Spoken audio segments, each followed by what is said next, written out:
இன்னும்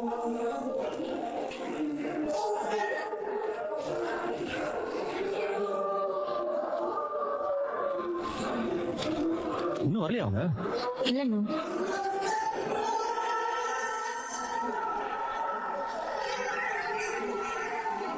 எங்க போயிருப்பாங்க?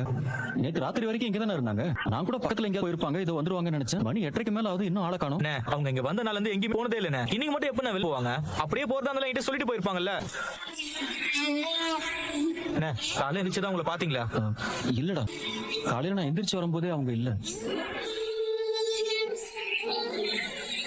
நீங்க ஏதாவது பாத்தீங்களா? இல்ல பல்லவா, நான் வரும்போது கூட அவங்க இங்க இல்ல. நானே அண்ணன் கிட்ட தான் கேட்டேன். உன் அப்பா இதுல இன்வால்வ் ஆயிருக்க வாய்ப்பே இல்ல பல்லவா. அவங்களாதான் கிளம்பி போயிருக்காங்க. சொல்லிட்டு கூட போயிருக்கலாம்ல. அவங்க கிளம்பணும்னு முடிவு பண்ணிட்டாங்க. சொல்லிட்டு போனா நம்ம போவோம் வேணான்னு கண்டிப்பா சொல்லுவோம். அதுக்காக தான் சொல்லாம போயிருக்காங்க.